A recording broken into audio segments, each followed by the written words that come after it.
coming to you live from the Sound System Studios, Dallas, Texas. Take me out to the ball game. Take me out with the crowd. Come after me! I'm a man! I'm 40! I don't care if I never get... Holy cow! Baby water! You are now listening to On Deck with your host, Josh Smith.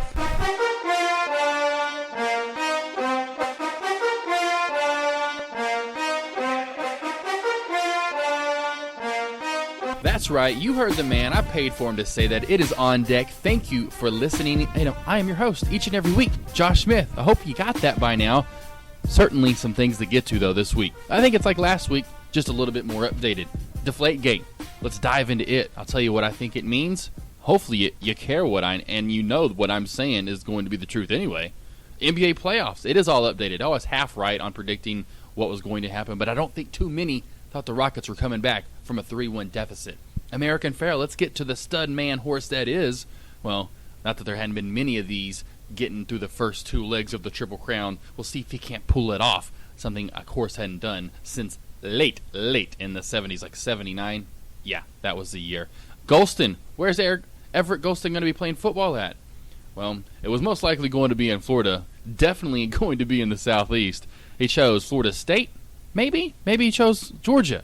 I'll tell you who he chose in just a bit. I'm sure you know by now. We'll talk about who it benefits the most. And story of the week, got to give it up from a man. We'll talk, of course, the Patriots getting all the publicity. Well, how about my team, the Broncos? And let's talk about what John Elway's done since he's gotten there, 2012. Astounding, my friends. Today's podcast, though, brought to you by Beardsley. Do you find yourself looking around noticing all the well-groomed beards taking shape in today's culture? Well, fear no more, my friends. Fear no more. Beardsley is not only here to help you grow that hair on that unmanly face of yours, but hey, it'll also add deep definition to your facial structure. That's right. Want to get and going from the man that looks like Fat Jesus in The Hangover to every male superhero you see today? Well, get Beardsley now. It'll happen for you. All right, first topic of today.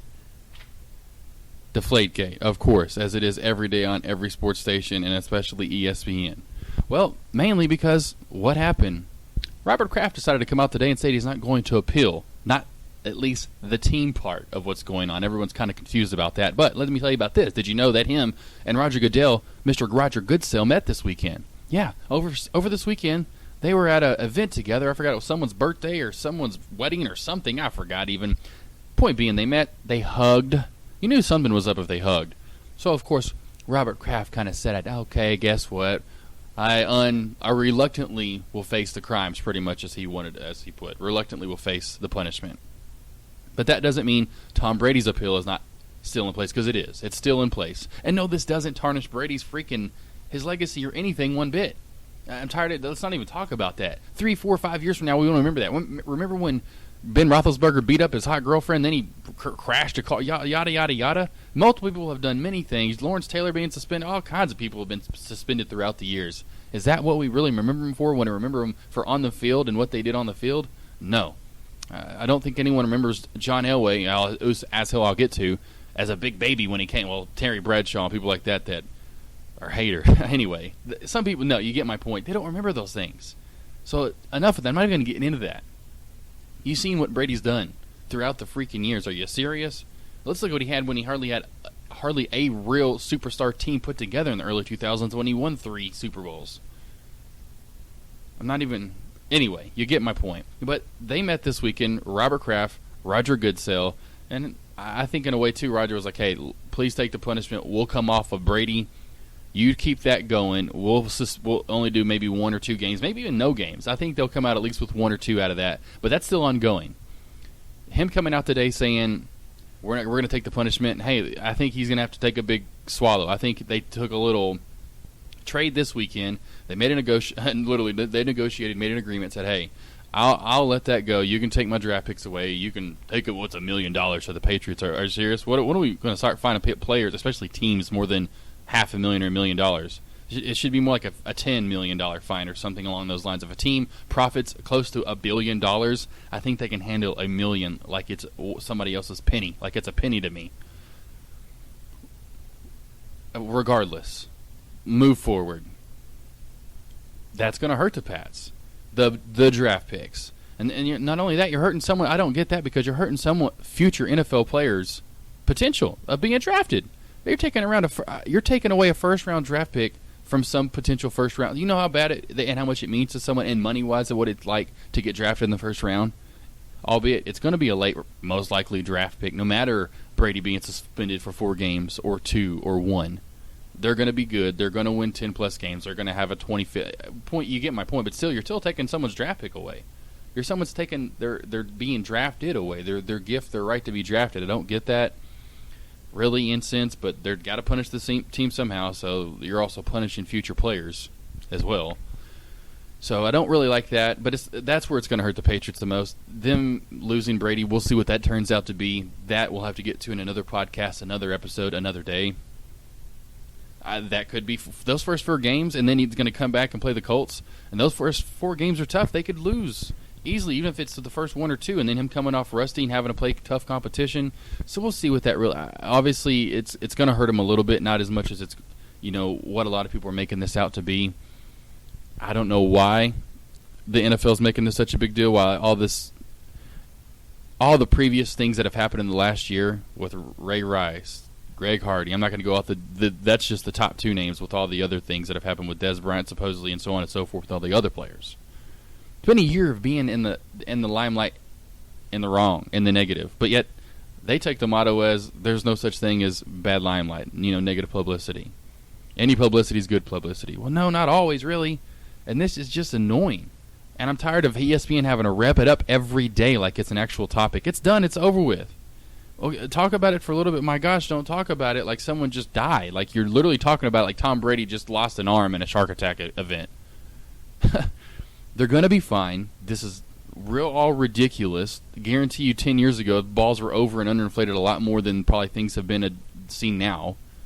Now that it's been every time something, it's like, there's so many things in life that I say, well, they're just waiting for someone to die, and then they'll do something about it. It's kind of like this situation. Well, they're just waiting for one big thing to happen like this. Something happened. Someone finally brought it up. The Colts did against the Patriots in a big game, albeit the Patriots do win the Super Bowl, and it is the Patriots. With Spygate, so on and so forth. So they're going to blow it up, make it a big deal. Every day talk about it. So get ready for it. It'll be here for another week or 2, and then ongoing until they figure out what Brady's suspension will be. Like I said, that's what I think.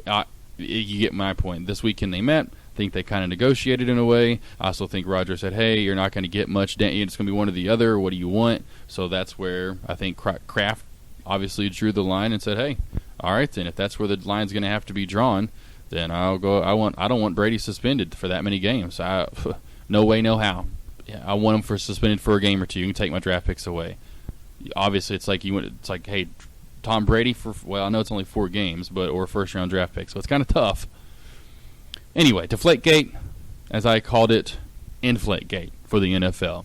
Next, the playoffs. I was wrong about the Bulls. I thought maybe they could come back. I think that was too much in my heart talking there. I should have known, but LeBron didn't have much help. LeBron, not that he did much, but the Cavs, I should say the Bulls didn't do much. LeBron didn't have much to work with, but luckily the Bulls weren't doing much, period, to help their chances. Could have put it away there. LeBron dagged them, so they tied it up. Then the next 2 games was almost like a blowout. It's like they never had a chance. They literally took the life right out of the Bulls. Shocked I was. Thought it'd be closer is my point, especially when Gasol came back for Game 6. At least push him to Game 7. Not so fast, my friend. The other one that I was wrong about, who wasn't? The Clippers. They're up 3-1. It's done and over, right? They destroyed. Worst 2 playoff losses ever in the Rockets' history came right there in this series from the L.A. It's definitely over, right? Okay, it's 3-2. They're down almost 20 in Game 6 in L.A. It's over, right? The Rockets. This is storybook writing. This is what they call them, and only in the movies. Are you serious? The Rockets? They come back, push it to Game 7, and then it's like the Clippers never even had a chance in Game 7. It was almost like the Bulls in Game 6. It was just like, nah, we're done. We should have won. Didn't do it. Aw, shucks. Talk about quit. And I forgot who was saying it, but he was right. I forgot who it was. Colin Coward, someone saying that, and he doesn't. Blake Griffin does not have a go-to. Every player's got a go-to move. LeBron now, he had a shot there for a couple of seasons where he trusted, but now it's just go to the hole as hard as he can because he's a big guy. Same with like Shaq. Now you got Kobe Bryants and your Michael Jordans that create their jump shots from any angle, or can attack the hole, can fade away. They had an array of shots. You get my point. Even Tim Duncan has a big guy. Certain people have shots. Let's go to the low guys. They got a hook. So multiple people in the past have had the hook, this guy hook, some kind of a fadeaway, just a post-up shot. Blake really doesn't have any of that unless he's just on fire. He doesn't have any of that. He doesn't have a go-to move. Chris Paul he should have created a little bit more, but you get my point. In big situations, they just didn't have it in Game 6 where they lost it. In Game 7, they just gave up, it seemed. I was right about the Hawks and the Warriors. They did move on. They were way too much for the Hawks, way too much for the Wizards. Warriors too much for the Grizzlies. Great teams. Certainly Wizards would have been a lot. You saw what John Wall can do. You saw how much more of a life they had, and they almost seriously took it back from the Hawks. They could have maybe. Warriors, though, just the great team in the Grizzlies, but just too much in the Warriors this year. I think it's this year. And here's a great stat. Now that I've gotten through, and I'll get to what I think's going to happen, and we have the games starting tonight of the conference finals. But check this out: of the teams that are left, no team has won a championship. The Rockets were the last one in '95, so it's going to be a team that hadn't won a championship in 20 plus years. We have that in the making. Can you believe that? Hawks, they haven't won one since 1958. The Cavs, they haven't ever won a championship. The Warriors, 1975. So it's either going to be 20 years. Literally, either 20 years, 40 years, almost literally. Can you believe this? Like I said, 20, almost, and it's going to be right on the dot for 20 for the Rockets, 40 if it was for the Warriors, almost 60, or I should say, almost 60 for the Hawks, almost 60, 1958, and the Cavs have never won one. Odds to win: Warriors are 4-7, Cavs 5-2, Hawks 8-1, Rockets 12-1. Rockets in the last. Probably just maybe the way they kind of sputtered and had to use a lot of energy. So they're maybe going to see that as in where the Warriors. Obviously, they see that in the Warriors being the odds to win. Rockets most likely got to have the least odds to win because they are the ones that are going to have to face each other to get to the finals. So, certainly you never know with the Rockets now. I'm sure Charles Barkley was like, roll the tape, even though what you said was wrong, Charles Barkley. You said that the Clippers had never had a chance even with Chris Paul. Well, they obviously did, and they should have won the series. So you can't say what you said was right. You were right, and the Rockets were going to win. So you never know is my point with the Rockets. They do have a lot of bench play. You never know if they're going to show up. The people they pulled off in the offseason, great players. Getting, of course, all these guys that just play the bench are reason. Now getting Josh Smith this year. Poetique, whatever, I can't even remember his name. I should have wrote it down. The guy that blew up in Game 7. You never know who you're going to get for the Rockets. The Warriors, it's their almost starting five. Their bench doesn't come to play too much as the Rockets does, but the Warriors starting five is they have a little bit more potency. You never know. And look at my point. Look at James Harden. Everyone says his playoffs don't fit, and for the most part, his style don't fit. His style of play doesn't fit in the playoffs. James Harden. He likes to, get to the hole, play a lot of contact. Well, they don't call a lot of fouls in the playoffs. Let him play a little bit more, so that style doesn't work as well. But you saw when and you have to. You can't. You obviously cannot play the opposite. You don't want to play modest, shy. You want to take it to the hole, be aggressor like you are during the season, and you saw what happened. Man, he looked like a beast in the last couple. Obviously, he wasn't even a part of the last Game 6 rally, but in Game 7, look at him. And I think he learned his lesson. He had to sit out the last, literally, almost however. I think he came in for a second for defense. I think they said they did actually end up spotting, but he pretty much out the last 20 minutes of Game 6 during that whole run. Whew, that's crazy. James Harden, one of the best in the league. Well, now you got really what doesn't have obviously a great front court to back court ratio with the Warriors compared to the Rockets. The Rockets have they're a little bit taller down low. They're a little bit bigger. Not so much for the Warriors. So will the Warriors 3-ball help out? And that's where it's almost a toss-up. Does the can the Warriors and their pace of play, that rate of play, shooting threes a lot, which they like to do, are they going to hit those threes? Obviously, they have one of the highest percentages in the league, so they do have the percentages more in their favor, but they have to hit them. This is the matter of games now. This isn't just obviously one game and, I didn't get it in that game, we can get them later. No, this is obviously you do have a 7-game series. Out of those 7 games, are the percentages going to be in your favor more times than not? I think in this chance and in case I think so. I think it's the Warriors' year overall. I think the Warriors not only get past the Rockets and the Cavs, honestly, I think they're going to prove to be too much for the Hawks. Don't want to get too much into this series, but the Cavs, even without getting, obviously, Kevin Love back at all, I still not having too much of a down-low presence. I think the Hawks can push it to 7, and the Hawks easily can win this series. Just like this could easily be a toss-up. I think the Cavs, if they're fully healthy, Kyrie Irving's hurt. You know, if Kyrie Irving is fully healthy and mentally there, same with Kevin Love. They're formidable when they were playing at their best this year. Even if they weren't playing that great, having them healthy and right now, I would easily take, this wouldn't even be a question to be the Cavs over the Hawks. Being that LeBron's been doing a lot of this on your own, hoping that the team that you're playing, which is now going to be the Hawks, in this last case it was the Bulls. The Bulls had them, and the Bulls just couldn't do anything the last 2 games. They pretty much gave it to, in my case, they gave it to the Cavs. They didn't play that good at all. Secondly, or on top of that, what are the Hawks going to do? Are the Hawks going to come out and play? Are they not going to play? So, certainly up and down case scenario for both. Like I said, for both of these Eastern Conference, Western Conference Finals. Take the Cavs in 6 games. The Warriors in 6 games is what I'm going to call for. It easily could go to 7, but the Cavs Warriors in 6 games. I'll get to the finals and I'll really preview it more, but I think it's going to be the Warriors' year this year. I think it's the Warriors taking the Cavs. We'll see, though. Computer is acting really goofy right now. I don't even know if I'm still even recording. So, we'll see. We'll get back to this in just a moment. We'll keep talking, though. Got to keep talking. So, anyway, American Pharaoh. Let's get to the big horse stud that is. He is on deck. He is huge. He is a big guy. He is a big guy, and he's won the second leg of the Triple Crown. He won the Preakness by 7 lengths. I don't know if you saw the race, but just terrible, muddy track. It was funny. I was like, okay, maybe this change it up. You know, all this big storm comes through. It's really slushy out there. I don't know how I don't know how well he runs in that, but hey, he takes the lead pretty much from the get-go and never lets up. Leads it wire to wire. One of the few times that's ever been done in the Belmont as well. I mean, great race. Moving on to now to the Belmont in 3 weeks. Well, 3 weeks from this last Saturday.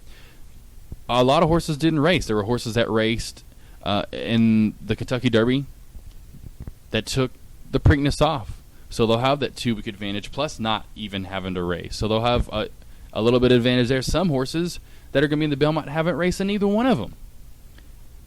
So one way or the other, they're going to have horses in there, and that's what they're all. That's almost what the thing is now. Don't run your horses in one of the 2 legs if you know you don't have a chance in maybe one of those 2, or maybe something happens you can't race in the Kentucky Derby, vice versa, or the Preakness. So maybe you take them out for both, or maybe you run them in one.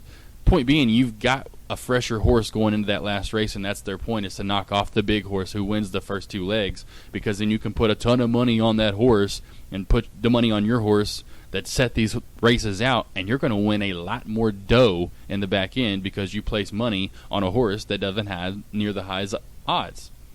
You have odds that are 2 to, like I was like right here, you have the Warriors that are 4 to 7, or even on the Cavs. You place a bet on them, you're not going to win near as much money as if you place it on the Rockets.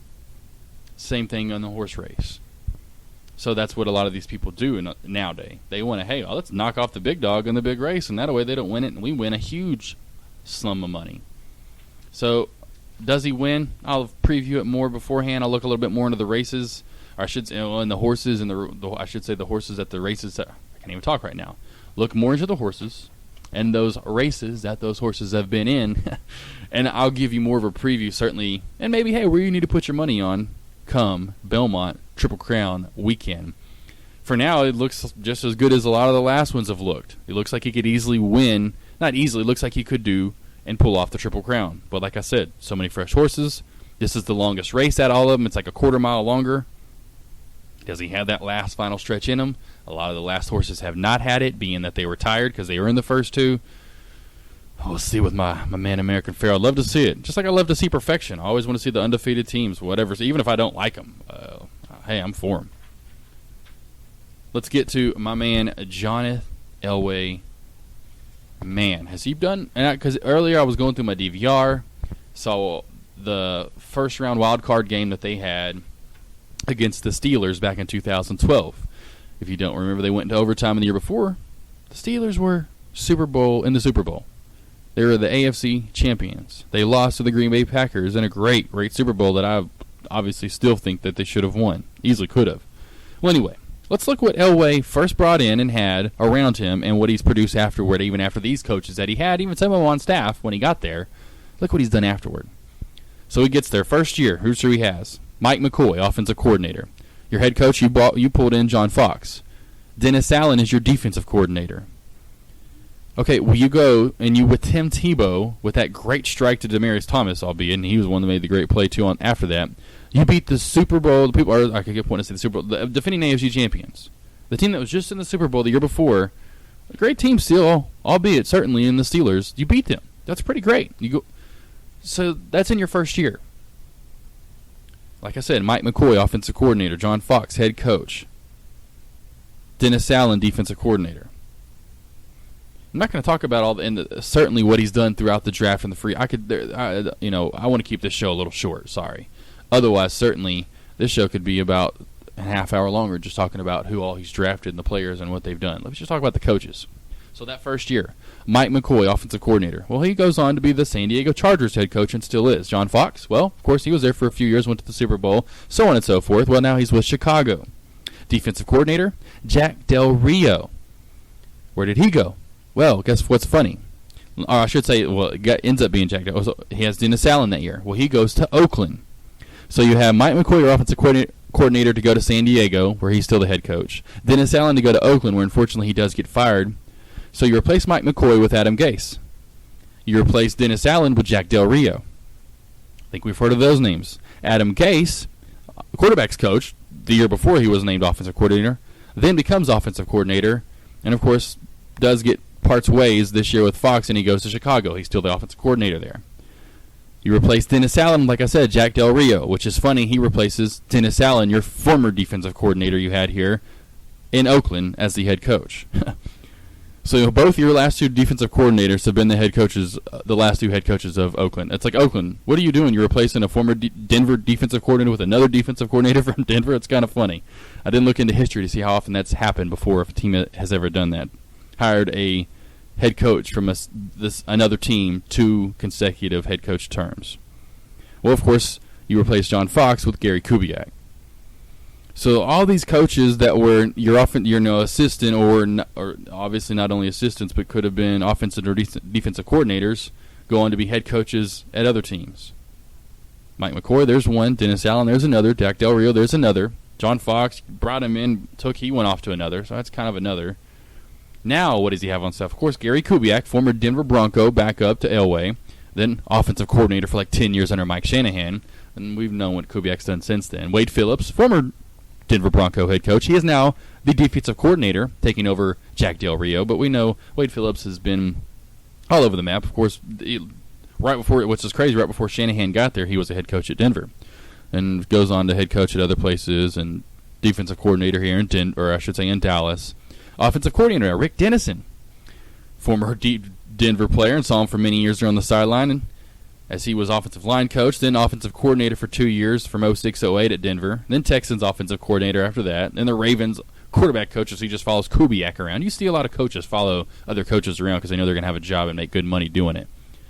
So a lot of Bronco love going on there, but still, that's a lot of former coaches, head coaches, offensive coordinators getting promoted to head coaching positions, so on and so forth. And like I said, I'm not even bringing up the draft and all the players he's drafted. All the free agents he's obviously picked up. Obviously the biggest being Peyton Manning. He's done a tremendous job, not only on the field 10, 20, 30 years ago. Well, way more than 10 now. 20, 30 years ago. 25, I guess, the Super Bowl run he had. He's done a tremendous job as vice president and general manager of the Denver Broncos. Tremendous. And a tremendous show this week. Thank you for listening. That's On Deck. Until next week, until next time, it'll get back soon to you. Let me tell you about it. We'll hopefully have the latest on Deflategate if we know how long Tom Brady is going to be suspended. Also, the latest on the NBA playoffs. We'll see where the first 2 games lead us. Oh, yeah, tonight. Don't forget, Tonight, Game 1, Western Conference Finals. And what else also tonight? The lottery. We'll have more draft information, this time about the NBA draft lottery. We'll see what picks are going to be where. That comes up tonight. The chances are, let's see, I forgot that we had that up. Minnesota has the best odds at 25%. The New York Knicks, they're at 19%, almost at 19.9. 76ers, 15.6%. The Lakers at 11.9. So two of your most franchise NBA franchises of all time, your most historic, prolific franchises in the NBA of all time, two of them in the top 4 of lottery this year. Kind of sad. So that's tonight at 7:30. Then Game 1 of the Western Conference Finals. Hawks. Wow, that's the Eastern Conference tomorrow night. Rockets. That's what I wanted to say. Anyway, Rockets Warriors tonight. Game 1. Don't forget to watch ESPN. Then tomorrow night you have the Eastern Conference Finals on TNT. That's at 7:30. Cavs and Hawks square off. Great matchups. So for great games. And until then, until next week. Like I said, get a hold of me if you want to hear something else. Otherwise, we got to talk about what I want to talk about, man. And next week, it's more of the playoffs, more Deflategate. Having more information for you on deck. This is Josh Smith, Joshua A. Smith 7 on Twitter, and also JoshSmithSports.com. On deck, baby. Got to.